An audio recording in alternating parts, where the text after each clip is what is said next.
En los pantanos al oeste de Miami, a principios de los años 90, quedaban menos de 30 panteras de Florida vivas en todo el planeta. 30. Y no estaban muriendo de hambre, no estaban muriendo por cazadores, estaban muriendo de sí mismas. El 80% de los machos nacidos entre 1990 y 1992 tenía un solo testículo. O ninguno. Sus colas se curvaban hacia abajo en un ángulo antinatural, un kink visible en la base, que los veterinarios no habían visto antes en ninguna población de pumas sana. Un 94% de la población presentaba un remolino de pelo en la columna vertebral, una anomalía llamada cowlick que en poblaciones saludables aparece en apenas el 9% de los animales. Sus corazones tenían agujeros, pequeños pero audibles con estetoscopio. Sus recuentos de espermatozoides habían colapsado hasta niveles que hacían la reproducción casi imposible. En 1992, un estudio calculó la probabilidad de extinción, 95% en menos de 20 años, y entonces alguien tuvo una idea que casi todo el mundo pensó que era una locura. Al final de este vídeo vas a entender exactamente cómo 5 pumas traídas desde Texas en avión y soltadas en los Everglades rescataron a una especie del colapso genético total. Vas a entender qué es el rescate genético, por qué casi no se intentó, qué pasó cuando se intentó y por qué el hombre que capturó esas 8 pumas había pasado la primera mitad de su vida haciendo exactamente lo contrario. Y vas a entender por qué, 30 años después, la pantera de Florida sigue sin estar a salvo. La pantera de Florida no siempre vivió solo en los Everglades. Antes de la colonización europea habitaba Georgia, Alabama, Mississippi, Luisiana, Arkansas, Tennessee y Carolina del Sur. Todo el sureste del continente era su territorio. Para el siglo XX, la caza sistemática la había borrado de todos esos estados. En 1958, Florida ilegalizó finalmente matarlas, pero para entonces casi nadie creía que quedara alguna en el estado. Durante toda la década de los 60, los organismos de vida silvestre del estado no podían confirmar si existía siquiera un ejemplar reproductor en libertad. En 1972, el Fondo Mundial para la Naturaleza contrató a un rastreador de montaña llamado Roy McBride para que averiguara si la pantera de Florida ya era un animal extinto. Dentro de un año, McBride confirmó que todavía existían ejemplares cerca del lago Okeechobee, pero la población era diminuta, genéticamente aislada y ya mostraba señales extrañas de deterioro. A principios de los años 80, los biólogos de Florida empezaron a capturar a las panteras supervivientes para evaluar su estado. Tomaban sangre, administraban vacunas, ponían collares de radio, las seguían a través de la marisma de Sawgrass y los cipreses del sur del estado. La veterinaria que lideraba la mayor parte de ese trabajo se llamaba Melody Roelke. Era meticulosa, documentaba todo, pesaba cada animal, medía cada anomalía, archivaba cada muestra. Lo que encontró fue lo que puso todo lo demás en marcha. No fue un descubrimiento repentino, fue una acumulación. Animal tras animal, examen tras examen. Cada pantera que pasaba por sus manos añadía una línea más al mismo cuadro clínico. Y el cuadro era el de una especie que se estaba destruyendo a sí misma desde adentro. Roelke esperaba encontrar una población pequeña bajo estrés. Lo que documentó fue una emergencia biológica en cámara lenta. Las panteras que examinó tenían defectos cardíacos. Las hembras presentaban pequeños agujeros en el corazón que producían soplos audibles. Los machos tenían testículos que no habían descendido correctamente o que no habían descendido en absoluto. Su esperma era apenas viable. Los parásitos desbordaban sus sistemas inmunológicos. Enfermedades infecciosas que un puma sano habría superado sin consecuencias estaban matando a panteras de Florida en masa. En sus propias palabras, la población había golpeado contra un muro biológico de ladrillo. La endogamia se había acumulado durante generaciones hasta el punto en que cada cría nacía cargando defecto tras defecto de ambos progenitores. Era el resultado inevitable de décadas de aislamiento geográfico combinadas con una población de partida demasiado pequeña. Cuando una especie pierde conexión con otras poblaciones de su misma clase, el pool genético disponible para la reproducción se contrae. Los mismos genes se combinan una y otra vez. Los defectos que en una población grande quedan encubiertos por la diversidad, en una población pequeña empiezan a expresarse en cada generación y se acumulan. Roelke envió muestras genéticas a un investigador llamado Stephen O'Brien en los Institutos Nacionales de Salud de Maryland. O'Brien analizó los datos y confirmó lo que Roelke ya sospechaba. La pantera de Florida tenía menos variación genética que casi cualquier población de mamífero grande jamás estudiada. Eran, en esencia, unas pocas familias extensas apareándose entre sí generación tras generación. De las aproximadamente 30 panteras que quedaban, solo 6 hembras producían crías, y esas crías morían jóvenes, deformadas o estériles. Para 1992, cada biólogo de conservación que revisó los datos coincidió en el pronóstico. Sin intervención, la pantera de Florida estaría extinta en 20 años. Pero el problema era más urgente que eso. El calendario se estaba comprimiendo. En octubre de 1992 se convocó una reunión en el White Oak Plantation Conservation Center en el norte de Florida. Genetistas, biólogos de vida silvestre, funcionarios federales del Servicio de Pesca y Vida Silvestre de Estados Unidos, representantes estatales de lo que después sería la Comisión de Conservación de Pesca y Vida Silvestre de Florida, representantes del Servicio de Parques Nacionales. Todos habían visto cómo los datos empeoraban año tras año. Estaban allí para decidir si intentar algo que nunca se había hecho a esa escala.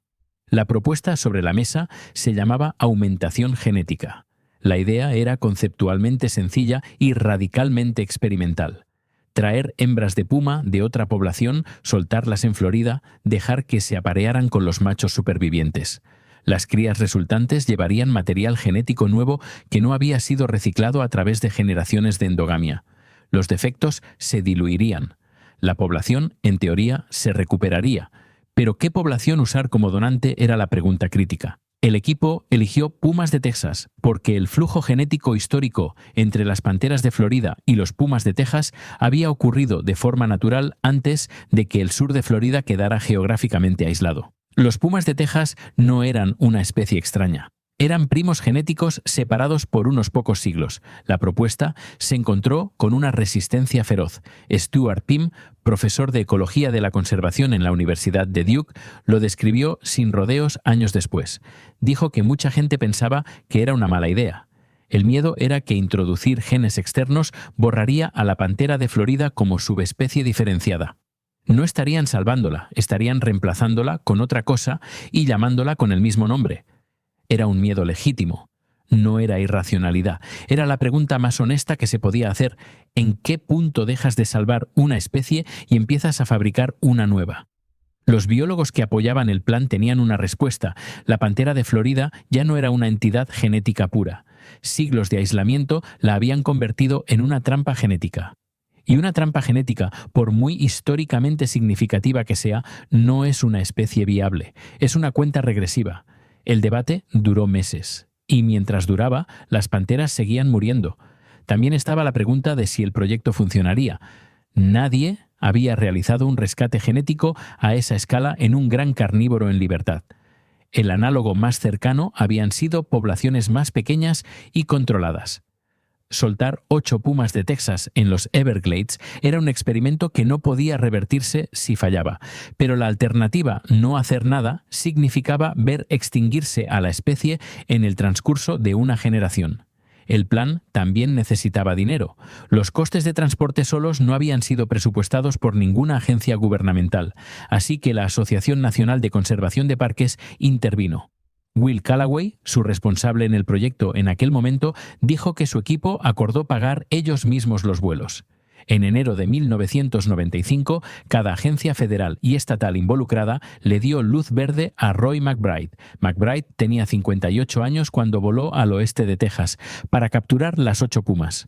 Era el único hombre vivo que podía hacer de forma realista lo que se le había pedido. Había nacido en 1936 en las montañas del oeste de Texas, en un territorio tan remoto que ir al pueblo significaba conducir 160 kilómetros hasta la pequeña comunidad de Alpine. Había pasado toda su vida rastreando leones de montaña a través de algunos de los terrenos más abruptos de Norteamérica. El novelista Cormac McCarthy lo había usado como fuente para su libro La Cruce. En un libro de 1991 sobre él, el periodista Donald Schuller escribió algo que capturaba la extraña posición en la que McBride se encontraba ahora. Schuller escribió que en sus días más jóvenes, McBride había hecho más que ninguna otra persona por llevar al león de montaña al borde de la extinción en Texas. Había sido cazador, un matador de pumas por encargo de rancheros y recompensas gubernamentales. Y ahora lo habían contratado para salvar la especie que había pasado la primera mitad de su vida destruyendo. McBride trabajó con una mula con los ojos vendados, llevándola a través de las montañas del oeste de Texas, sacando pumas de los riscos y cuevas donde se escondían. Es una técnica antigua. El olor de la mula irrita a los pumas, los saca de sus escondites, y entonces McBride, con décadas de experiencia leyendo el terreno y el comportamiento del animal, los seguía hasta que podía capturarlos vivos. Capturó 8 hembras en los primeros meses de 1995. 8 animales sanos, adultos, en plena forma física. Los preparó para el transporte. Les hizo controles veterinarios. Se aseguró de que llegaran en condiciones y los cargó en aviones con destino al sur de Florida. Para McBride era un trabajo como cualquier otro. Para los biólogos que esperaban en Florida era el último cartucho. La primera en llegar fue una hembra designada TX104. Tenía 4 años, una hembra sana del oeste de Texas en el pico de su forma física. Aterrizó en marzo de 1995 y fue colocada en un recinto de retención donde debía pasar aproximadamente una semana aclimatándose a su nuevo entorno en el sur de Florida antes de ser liberada. Un día después de su llegada, sus cuidadores le llevaron agua. En el momento en que abrieron el recinto, TX104 salió disparada. Desapareció en los Everglades en segundos. Sin aclimatación, sin plan de liberación, sin equipo de seguimiento en posición. Simplemente se había ido. Sobreviviría en libertad durante 3 años antes de ser abatida a tiros en 1998. El autor del disparo nunca fue identificado. Nadie sabe por qué la mataron. Las pumas de montaña fueron liberadas a lo largo de la primavera y el verano de 1995, dispersadas por el Parque Nacional Everglades, la Reserva Nacional Big Cypress y los terrenos naturales adyacentes. Para el final de ese verano, las 8 pumas de Texas estaban sueltas en el sur de Florida. 3 de ellas nunca tuvieron la oportunidad de cumplir su parte. Una fue atropellada y muerta por un vehículo en una carretera. Otra fue abatida en circunstancias poco claras y estaba preñada en el momento de su muerte. Una tercera murió en lo que los funcionarios de vida silvestre describieron solo como circunstancias algo turbias. Eso dejaba 5 pumas de Texas en algún lugar de los pantanos, con la tarea de aparearse con machos de Florida que habían cargado defectos genéticos durante generaciones. Todo el experimento, la especie entera, dependía de esas 5 gatas. Para cuando el experimento llevaba 3 años en marcha, los biólogos que rastreaban a las panteras empezaban a ver algo que sorprendió incluso a los científicos que habían impulsado el plan con más fuerza. Las 5 hembras supervivientes de Texas se habían apareado con machos de Florida. Sus crías nacían sin colas curvas, sin cólicks, sin soplos cardíacos. Los machos entre la descendencia tenían los testículos en el lugar correcto. Las crías sobrevivían, crecían, se reproducían. Era exactamente lo que la teoría predecía. Pero verlo ocurrir en tiempo real en animales salvajes que nadie controlaba, en un ecosistema que nadie dominaba, era diferente de leer una ecuación en un papel. Los biólogos que llevaban años documentando el colapso estaban viendo, por primera vez, datos que apuntaban en la dirección contraria.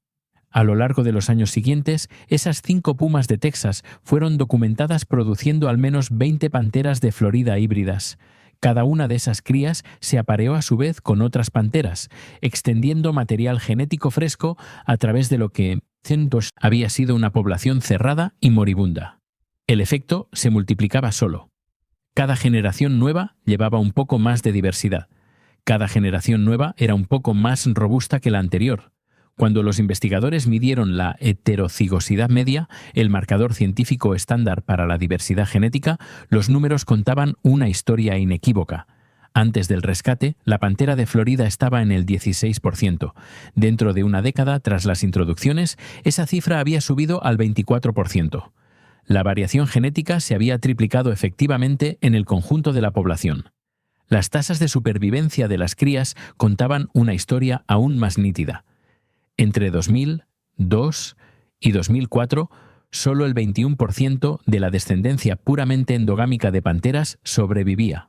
La descendencia con ancestros texanos sobrevivía a una tasa del 53%, más del doble.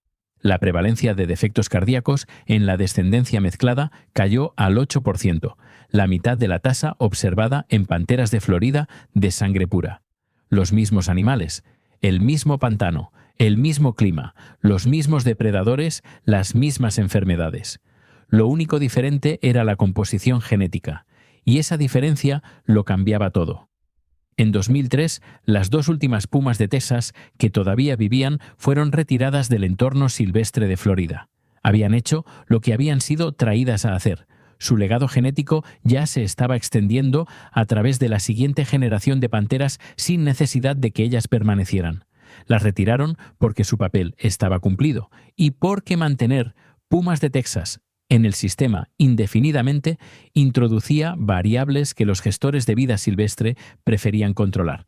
Pero aquí es donde la historia se complica, porque lo que parecía un final limpio, un éxito de manual, no lo era del todo. En julio de 2025, un equipo de investigadores de UCLA y UC Berkeley publicó un nuevo análisis en la revista Proceedings of the National Academy of Sciences. Habían secuenciado los genomas de docenas de panteras de Florida posteriores al rescate y los habían comparado con muestras históricas. La autora principal, Diana Aguilar Gómez, resumió la preocupación central que había perseguido al proyecto desde el principio. Una de las grandes preocupaciones al traer individuos de Texas, dijo, era que la variación genética local de Florida podría quedar completamente reemplazada. Los datos respondieron esa pregunta. La ascendencia genética local de la pantera de Florida no había sido reemplazada. Las panteras de Florida modernas conservaban, en promedio, entre el 59 y el 80% de su ancestría florida original. La contribución de Texas había diluido la endogamia sin borrar la subespecie. El miedo a la sustitución genética, el argumento que casi impidió el proyecto, no se había materializado. Pero el mismo estudio identificó un problema que los gestores de vida silvestre no habían contabilizado completamente. Las pumas de Texas y una liberación anterior de pumas centroamericanas en los años 50 y 60 también habían introducido mutaciones dañinas en la población de Florida. Casi la mitad de las mutaciones perjudiciales que circulan ahora en las panteras modernas de Florida procedían de esas fuentes externas. Por ahora, esas mutaciones están enmascaradas. La diversidad genética introducida por el rescate las mantiene recesivas, ocultas, incapaces de expresarse en la descendencia. Pero Aguilar Gómez lanzó una advertencia que ha alarmado a los biólogos de vida silvestre. Su simulación sugería que los beneficios de la traslación podrían no durar para siempre. Si la población se mantiene pequeña, alrededor de 200 panteras, la endogamia podría empezar a subir de nuevo. Las mutaciones enmascaradas podrían comenzar a expresarse, los defectos podrían volver. Sugirió que otra traslación podría ser necesaria en el futuro, y las panteras se enfrentan a una crisis más inmediata que no tiene nada que ver con la genética. En 2024, 36 panteras de Florida fueron registradas muertas por los funcionarios de vida silvestre del estado. Era el mayor número anual desde 2016. La causa principal era los atropellos en las carreteras de Florida. Solo en los primeros 4 meses de 2025, 4 panteras más habían muerto aplastadas bajo ruedas de vehículos. Un inminente desarrollo residencial planificado de 10.000 viviendas en hábitat de panteras está proyectado para generar suficiente tráfico adicional como para eliminar a la población entera si se construye según el diseño actual. Deb Jansen, una bióloga de panteras jubilada que ha observado a esta especie durante 30 años, expresó su miedo sin rodeos. Le preocupaba que la gente simplemente encogiera los hombros y dijera que bueno, que lo habíamos intentado. Aquí está el problema que no aparece en los titulares sobre el rescate genético de 1995. Una pantera de Florida necesita entre 140 y 400 kilómetros cuadrados de territorio. Eso en un estado cuya población ha pasado de 2 millones de personas en 1950 a más de 22 millones en 2024. El hábitat que queda es un corredor estrecho entre los Everglades, Big Cypress y las tierras de ranchos privados al norte del río Caloosahatchee. Ese corredor tiene carreteras cruzándolo en docenas de puntos y cada año más carreteras, más tráfico, más subdivisiones residenciales empujando desde los bordes. Los pasos de fauna subterráneos construidos bajo algunas autopistas de Florida han demostrado funcionar. Las cámaras de vigilancia los capturan regularmente, panteras cruzando de noche, en silencio, usando exactamente la infraestructura que se instaló para ellas. Pero esos pasos son caros, son lentos de aprobar, y hay decenas de tramos de carretera sin ellos donde las panteras cruzan de noche y se convierten en estadística. El problema no es que la gente no sepa que existen. El problema es que la fricción política y económica de proteger el hábitat restante es mayor hoy que en 1995. En 1995 había 26 panteras y el consenso de que algo había que hacer. Hoy hay más de 100 y la presión del desarrollo inmobiliario es infinitamente mayor. El momento que capturó lo que este proyecto había logrado llegó en 2017. Ese año, una pantera hembra fue rastreada liderando a sus crías al norte del río Caloosahatchee. Era la primera vez en más de 40 años que alguna pantera había sido documentada cruzando esa frontera con descendencia. Significaba que la especie ya no sobrevivía únicamente en una pequeña región. Estaba empezando a expandir su rango de nuevo, recuperando territorio que había perdido décadas antes. Por un momento, el pronóstico de 1992, el 95% de probabilidad de extinción, parecía que había sido revertido, pero ese corredor al norte del Caloosahatchee está bajo una presión de desarrollo que no existía en 1995. Y sin ese corredor, sin espacio para expandirse, la población no puede crecer hasta el tamaño que necesita para evitar el siguiente ciclo de endogamia. Paul Bayer, biólogo de conservación de la Universidad del Norte de Arizona, llamó al resultado del rescate de 1995 un cuadro dramático de los beneficios de la restauración genética. Ron Bass, biólogo de vida silvestre jubilado del Parque Nacional Everglades, lo resumió de manera más simple. Dijo que en los anales de la recuperación de especies este sería uno de los casos de oro. Pero incluso Bass sabe que la historia de la pantera de Florida no ha terminado. Durante años, la historia fue simple. El rescate genético de 1995 salvó a la pantera de Florida. Los números subieron, los defectos desaparecieron. Misión cumplida. La realidad es más complicada que eso y más honesta. Lo que ocurrió en los Everglades entre 1995 y 2003 demostró algo que los científicos solo habían teorizado: que una población al borde de la extinción podía, con la intervención correcta en el momento correcto, recuperar su integridad biológica, que el material genético fresco podía enmascarar defectos el tiempo suficiente para que la selección natural trabajara, que 5 pumas traídas al otro lado del país y soltadas en un pantano ajeno podían reescribir el futuro de una subespecie entera.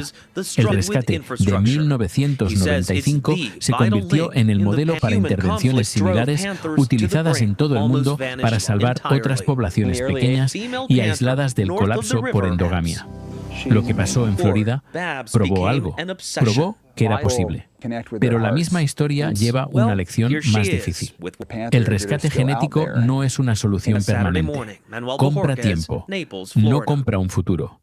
Las gatas que viven en el sur de Florida hoy son descendientes de 26 panteras endogámicas moribundas y 5 pumas de Texas que hicieron exactamente lo que fueron traídas a hacer. No son puras en el sentido que rastreaban los datos genéticos viejos. Son algo nuevo. Una subespecie que fue rescatada de sí misma por un experimento que la mayoría de los expertos pensaban que fallaría. Y llevan dentro, dormidas pero presentes, mutaciones heredadas de esas mismas pumas tejanas que las rescataron. La pregunta que los investigadores de UCLA y Berkeley dejaron sobre la mesa en 2025 no es académica. Si el tamaño de la población no supera los 200 individuos, la biología empezará a repetir lo que ya ocurrió una vez. Lentamente, silenciosamente, una generación de crías con defectos que nadie esperaba volver a ver. Hay algo en la historia de Roy McBride que merece detenerse. McBride nació en 1936 en las montañas del oeste de Texas, en un mundo donde los leones de montaña eran una amenaza para el ganado y el gobierno pagaba por sus cabezas. Pasó décadas siendo el mejor cazador de pumas de América del Norte. Cormac McCarthy lo estudió para escribir un personaje. El periodista Donald Schuller escribió sobre él en 1991 que McBride había tenido más que ver con llevar al león de montaña al borde de la extinción en Texas que cualquier otra persona individual. Y luego, a los 58 años, ese mismo hombre cogió un avión a sus propias montañas, capturó 8 hembras con una mula ciega y las cargó en aviones hacia Florida para salvar una especie. El mismo hombre, las mismas manos, el mismo conocimiento del animal. Hay biógrafos que tratan eso como una redención. McBride nunca usó esa palabra. Lo que se sabe de él sugiere que lo veía de forma más sencilla. Le pagaban por encontrar pumas. Antes le pagaban por matarlas. Ahora le pagaban por capturarlas vivas. Era el mismo trabajo con un destino diferente. Y él era el mejor del mundo haciéndolo, en cualquiera de las dos direcciones. Lo que resulta más difícil de ignorar no es la ironía de su trayectoria personal, es lo que representa como síntoma de algo más amplio. Durante décadas, el conocimiento más preciso sobre cómo encontrar y manejar leones de montaña en Norteamérica estaba en manos de alguien cuyo trabajo era eliminarlos. Cuando llegó el momento en que ese conocimiento se necesitaba para lo contrario, solo había una persona a quien llamar. Esa persona era McBride, pero Melody Rolke, la veterinaria que pasó años tomando sangre a panteras moribundas en los pantanos del sur de Florida, vivió la historia desde el otro extremo. Ella había documentado, animal por animal, el colapso de una especie. Había medido los agujeros en sus corazones con un estetoscopio. Había contado los testículos no descendidos. Había recogido esperma que apenas se movía bajo el microscopio. Había visto morir crías que en condiciones normales habrían sobrevivido. Y había empujado, durante años, para que alguien tomara la decisión de intervenir. No era bienvenida en todas las reuniones. Sus datos incomodaban. La conclusión a la que apuntaban era políticamente difícil, científicamente discutida y económicamente cara. Cuando las primeras crías híbridas nacieron sin defectos, sin colas curvas, sin cólicks, con corazones sanos, Rolke tenía los datos para saber exactamente qué significaba eso. No era una anécdota, era la prueba de que el pronóstico de 1992 podía ser incorrecto. Era la prueba de que la intervención había llegado justo a tiempo, y era la prueba de que los años de documentación silenciosa, animal por animal, muestra de sangre por muestra de sangre, habían importado. Hoy, la estimación oficial del número de panteras de Florida en libertad está entre 120 y 230 individuos. El rango es amplio porque contarlas con precisión es difícil. Se mueven de noche, evitan los caminos. Los collares de radio dan posiciones, no certezas. Lo que sí es cierto es que el número es mayor que los 26 que quedaban en los años 90. Mucho mayor. Ese es el éxito. Lo que también es cierto es que ese número sigue estando por debajo del umbral que los investigadores de 2025 identificaron como necesario para la estabilidad genética a largo plazo. Y que 36 de esas panteras murieron atropelladas en 2024, y que hay una promotora inmobiliaria con permisos para construir 10.000 casas en su corredor de expansión al norte. Si quieres suscribirte para ver más historias como esta, el botón está debajo. D. American Wild, en español, cubre recuperaciones de especies, batallas de conservación y puntos de inflexión ecológica que definieron la fauna que existe hoy. Hay un vídeo en pantalla ahora sobre otra especie que caminó hasta el mismo borde y lo que hizo falta para mantenerla alejada de él. En 2007, los biólogos estimaron que la población había cruzado los 100 individuos por primera vez en los registros modernos.